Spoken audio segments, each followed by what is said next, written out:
So Titanfall is really about that experience of cat and mouse kind of gameplay. It's a kind of two FPS games in one, all synced together really well, where there's, like within the maps, there's kind of multiple layers. There's places where the Titans can't go, there's places where only pilots can get to, and there's places where, out in the open a pilot is going to be at an extreme disadvantage, where the opposite is true in other areas of the map. So it's this duality of gameplay, and it's not the goal is to get a Titan and now you're all powerful. It really is a balancing act throughout the entire game of the weaponry, of the machinery, of the level itself. It's just a kind of a fun orchestra of multiplayer goodness.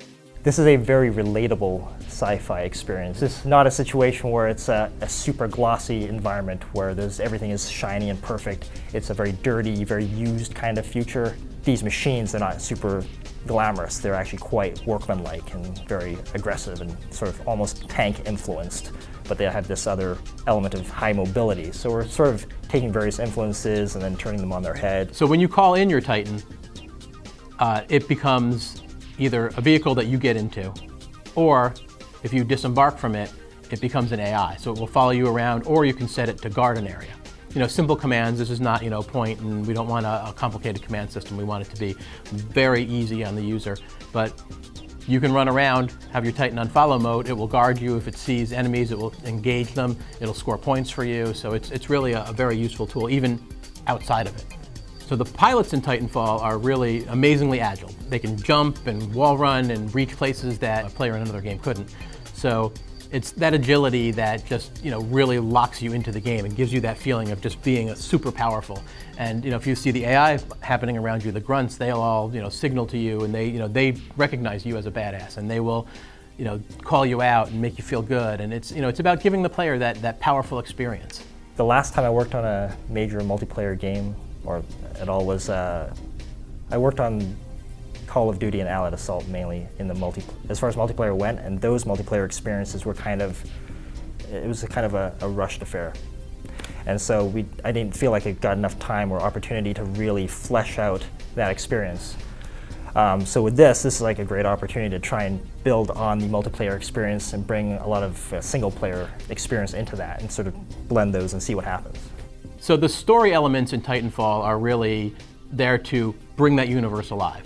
It's not something that we want to cram down people's throats. We want them to subtly be engaged as they're playing the game. They learn things as they play. They see, every time you play the map, you see something different. There's a sign over here that you read, and it clues something off in your head where you're like, oh, I see what that means. This planet was evacuated, or little things like that clue you in as you play.